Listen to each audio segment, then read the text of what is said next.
The cape you're wearing is suffocating you, a manifesto for the exhausted. You know what nobody tells you about strength? That it has an expiration date, that you can be the most capable, most resilient, most together person in the room and still be absolutely falling apart on the inside. That the cape you've been wearing so proudly, it's actually suffocating you.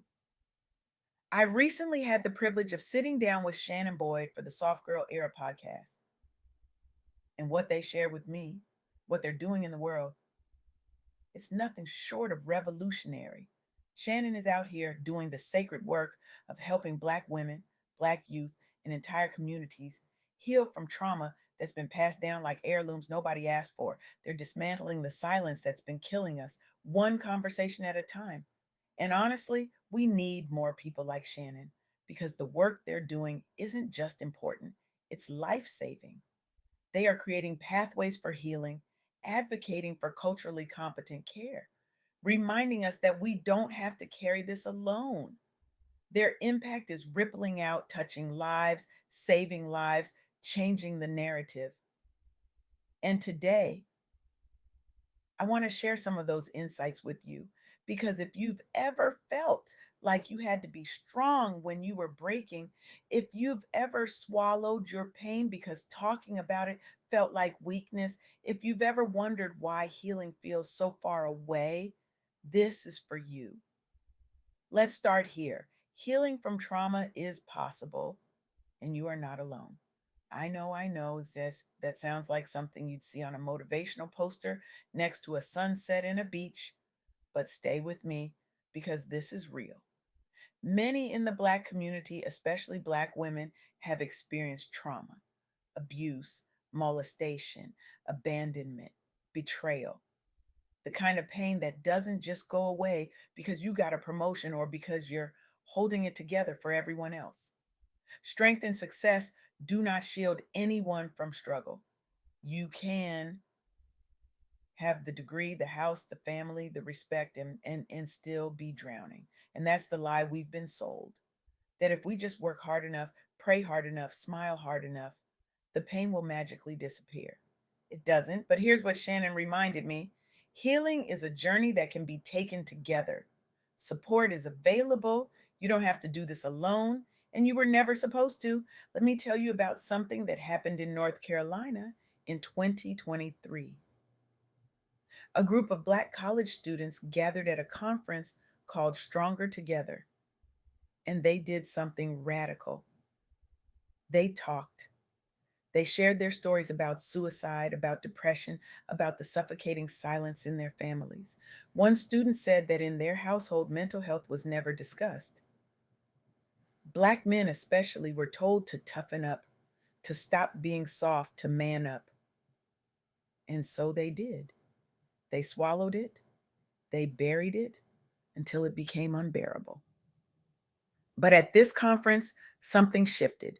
These young people were given a safe space to speak, to be heard, to be seen. And you know what happened? North Carolina created its first suicide prevention plan specifically for the Black community, a 5-year plan. Because once people started talking, once the silence was broken, the need became undeniable. Black youth are overrepresented in mental health crises and suicide attempts, but underrepresented in seeking help. Why? Because we've been taught that talking about it is weak, that therapy is for white people, that prayer should be enough. And I love prayer, I believe in faith. But faith without action is just hope with no hands. And sometimes the most faithful thing you can do is ask for help. This conference didn't just create awareness, it empowered young people to share their stories publicly. It connected them with mental health resources and state officials. It broke the silence and stigma surrounding mental health in Black communities, encouraging more open discussions and resource access. And that is the power of speaking up. Now, let's talk about something that's probably happening to you or someone you love right now, and you might not even realize it: online racial trauma. A 2025 study tracked 141 Black adolescents and found that they encountered an average of 6 race related traumatic events online every single day. 6 daily: racial discrimination, algorithmic bias, videos of violence against Black bodies, comment sections that feel like modern day lynchings. And we wonder why our kids are anxious, why they're depressed, why they can't sleep. This isn't just about social media being toxic. It's about the fact that Black youth are navigating a digital world that constantly reminds them they are not safe, not valued, not enough. And the mental health impact: anxiety, depression, hopelessness. This study was the first to measure algorithmic bias and its connection to adolescent mental health. Huck, and it's sparking conversations about digital safety, about the need for culturally relevant mental health support, about how we protect our children in spaces we can't always see. Because here's the thing: trauma doesn't just live in the past, it's happening right now in real time. Every time a Black child scrolls through their feed and sees another hashtag, another name, another life loss. The rise of social media and online platforms has exposed Black youth to frequent, often unmoderated race related trauma, compounding existing stressors from offline environments. The findings from this research have informed educators, parents, and policymakers about the pervasiveness of online racial trauma and the urgent need for daily mental health support. It's driven advocacy for safer digital spaces and better access to culturally competent mental health resources for Black youth. And that's a start, but we need more. And then there's the reality that even when we do seek help, the system isn't built for us. A national survey found that Black women are more likely than other women to report symptoms of depression, but less likely to receive treatment. Nearly half of Black women reported negative consequences from bias in medical encounters. Bias from the people who are supposed to help us heal. And get this: only 4% of psychologists in the United States are Black. 4%.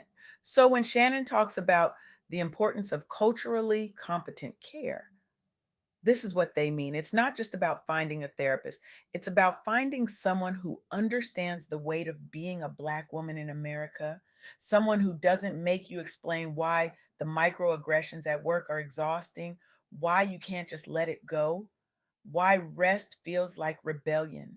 Because for so long, we've been taught that our value is in what we produce, not in who we are. We've been taught that softness is weakness, that boundaries are selfish, that saying no makes us difficult. And so we've carried everyone, held up everyone, sacrificed for everyone until we forgot we were someone worth caring for too. Historical and systemic racism, combined with cultural expectations of strength, have contributed to underreporting and undertreatment of mental health conditions among Black women. But the movement is shifting. More Black women have begun to seek support, share their experiences, and advocate for better access to culturally relevant care.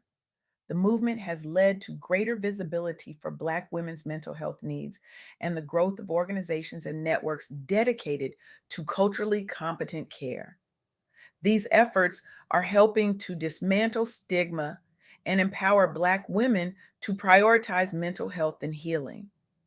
And that is progress, real progress. But here's what I want you to hear, really hear.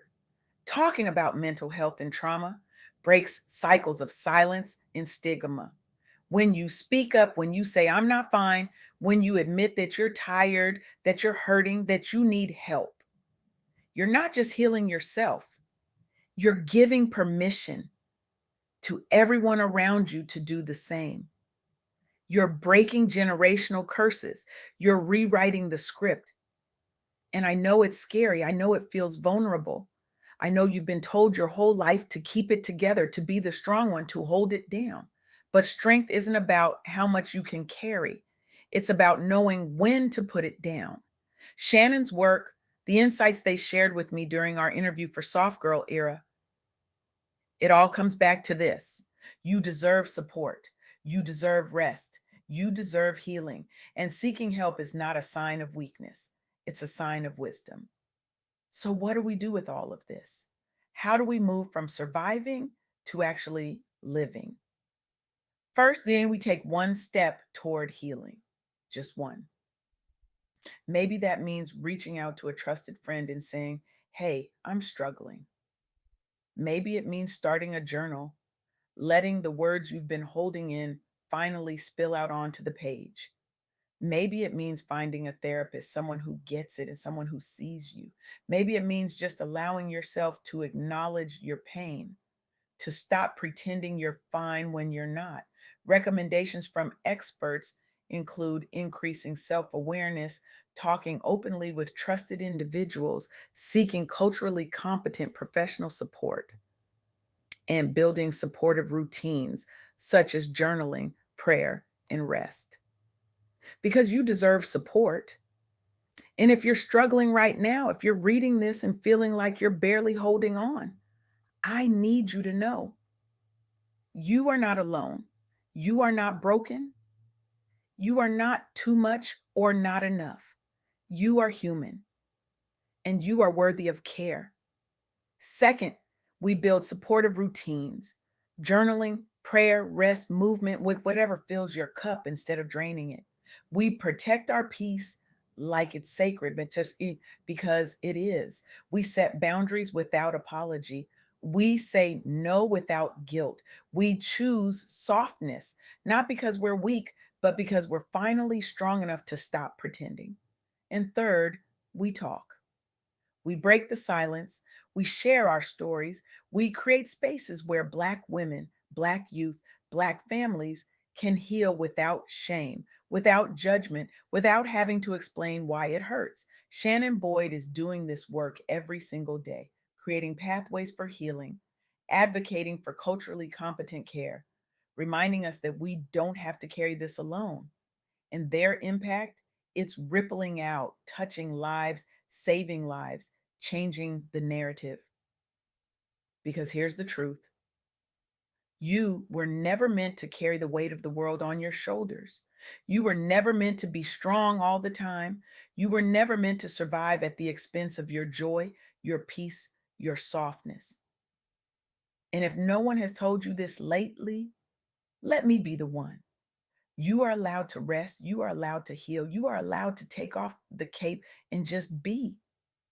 Not the version of you that everyone needs, but the version of you that you've been waiting to become. Healing is possible, support is available, and you, yes, you are worth every bit of the care, the tenderness, the grace you've been giving everyone else. So here's what I'm asking you to do: not tomorrow, not next week, right now. Take a breath, a real one, and then take one action, text that friend, schedule that appointment, write that first journal entry, say that boundary out loud. Whatever it is, do it today, because your soft girl era, your season of rest, of boundaries, of choosing yourself, it's not selfish, it's sacred. And it starts right now. The world doesn't need another version of you that's strong at the expense of your soul. The world needs the version of you that's whole, healed, and free. And that version, she's been waiting. She's ready. And she deserves to finally breathe. So breathe, speak, heal, and know that when you do, you're not just changing your life, you're changing the lives of everyone who's been watching you, waiting for permission to do the same. The cape, take it off. The weight, put it down. The healing, it's yours, and it begins today.